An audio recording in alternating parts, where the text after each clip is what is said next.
We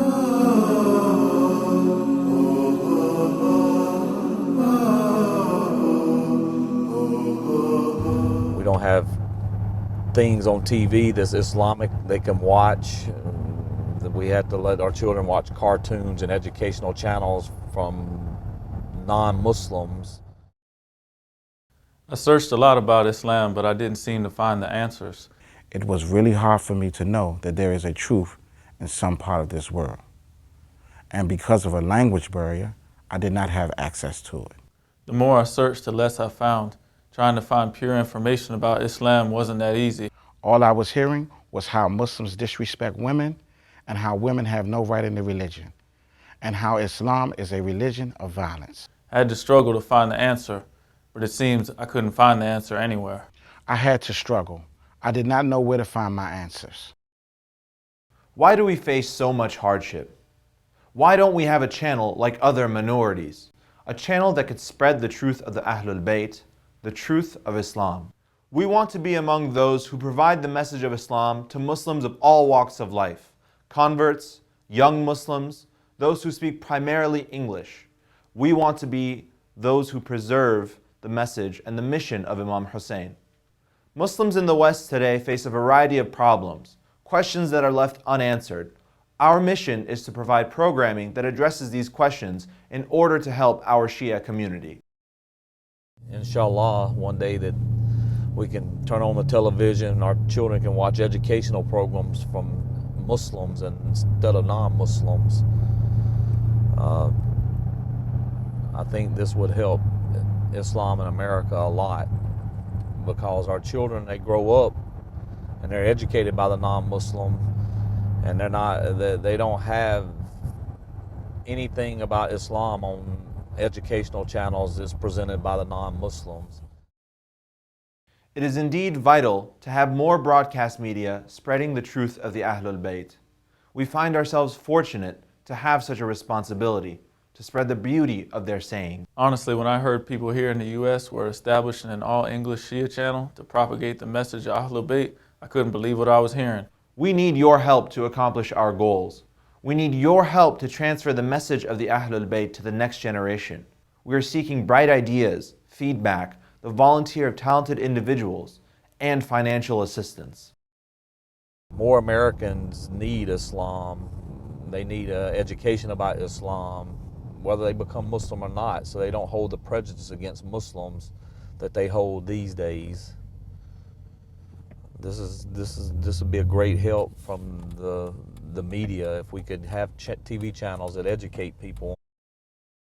If it is important for you to correct misunderstandings about Islam, if you are concerned with the words of the Ahlul Bayt reaching the next generation, and if you truly want to answer the call of Imam Hussein, Hal bin Nasirin Yansurani, then please lend a helping hand to the Anwar al-Hussein television network. The best thing that could happen is to have an English channel to spread the message of Imam Hussein, peace be upon him. I didn't really know a difference between Shia or Sunni. I never heard the words, basically. Or when I became Muslim, I took my Shahada and one Muslim come up to me, asked me, he said, "Are you Sunni or are you Shia?" I said, "Well, I don't know. I've never heard these words before, you know," and I'd only been Muslim maybe a month. So when he left, one brother said, "Here, read these books," you know, and I started reading the history of Islam after the Prophet Muhammad sallallahu alaihi wasallam died, what happened and what transpired after his death. And I concluded that I was Shia, alhamdulillah, you know, because this was definitely the course that the Prophet wanted us to take, you know, was to follow Imam Ali alayhi salam and his descendants.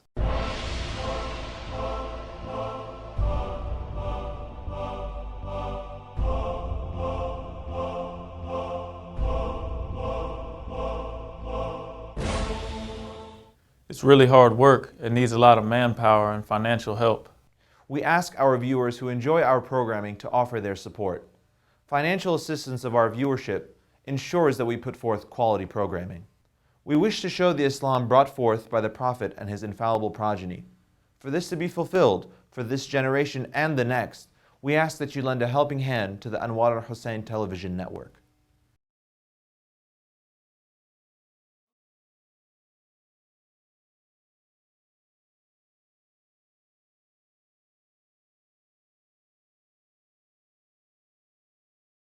And there is a story about Imam Amir al-Mu'mineen salawatullahi wa salamuhu alayh, which was mentioned by Imam Hassan alayhi as-salam.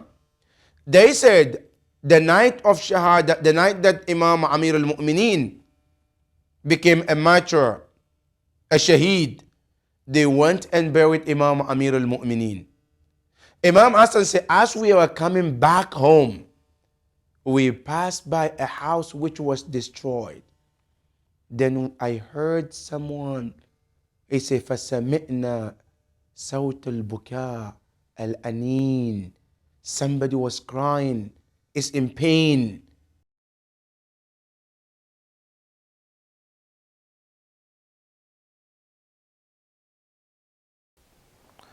I'm from Hattiesburg, Mississippi. My name is Rafiq Abdul Shakir.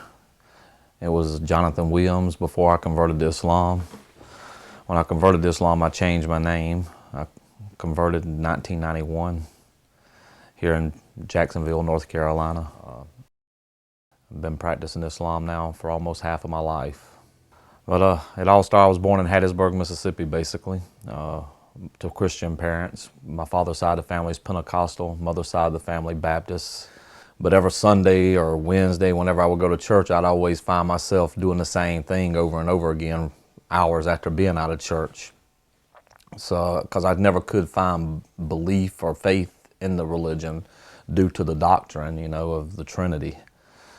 Because I never, could picture God walking on earth like we do, having to eat, drink, whatever, sleep.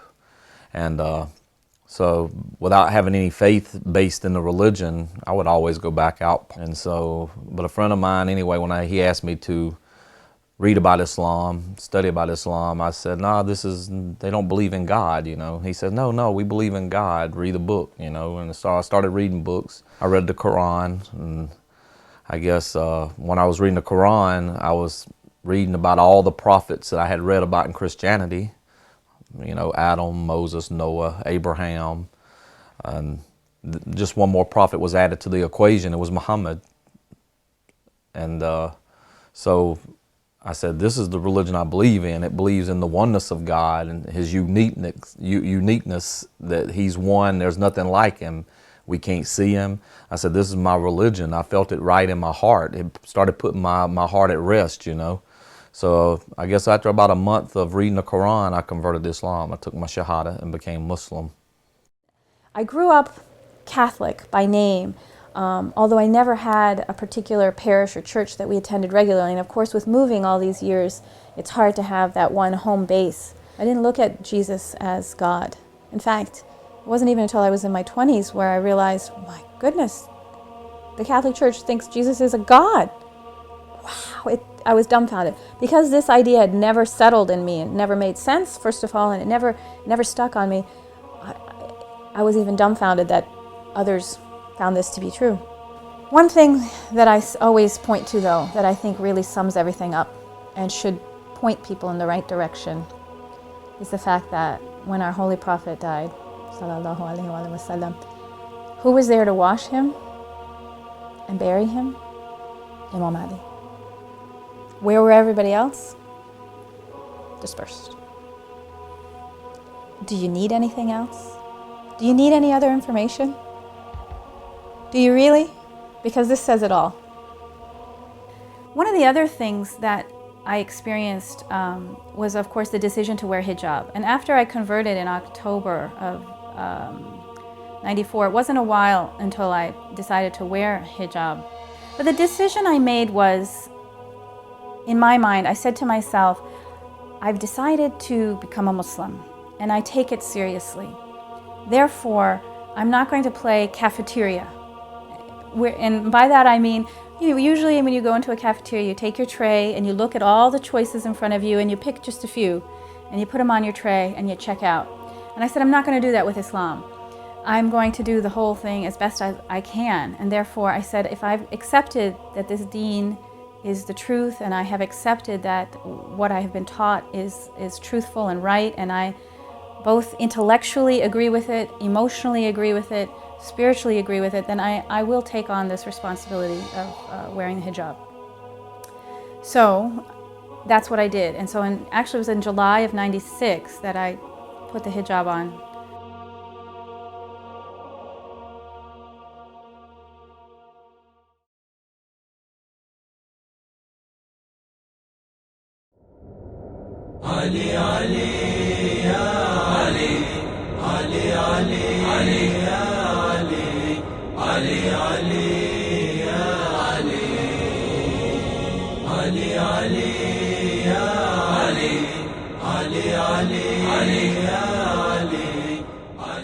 We started to look for the land to build masjid.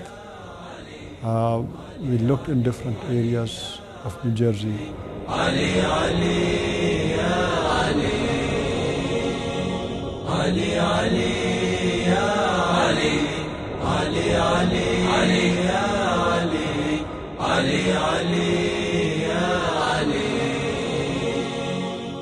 Around in November of 2001, we got unanimous approval from the Franklin Township Board to construct masjid, community halls, and a school.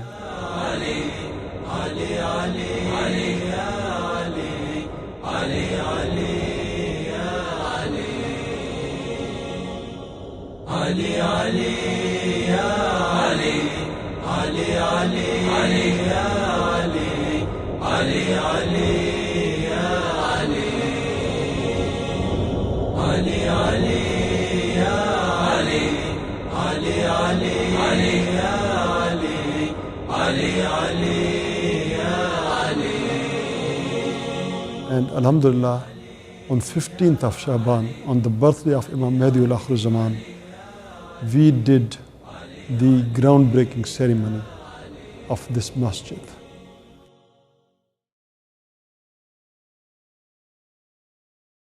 They came with anger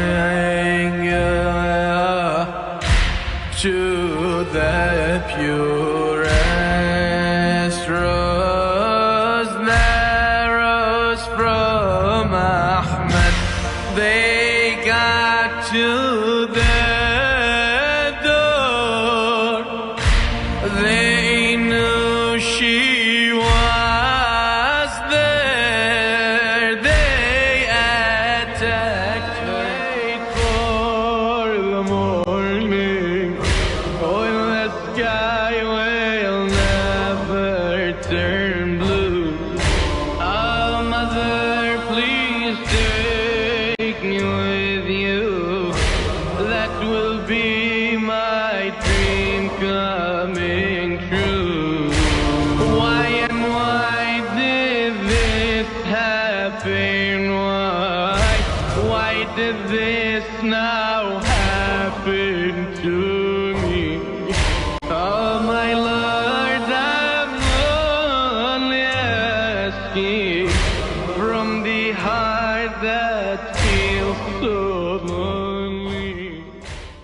Thank you for being with us throughout this promotional DVD. Inshallah, we eagerly look forward to your assistance.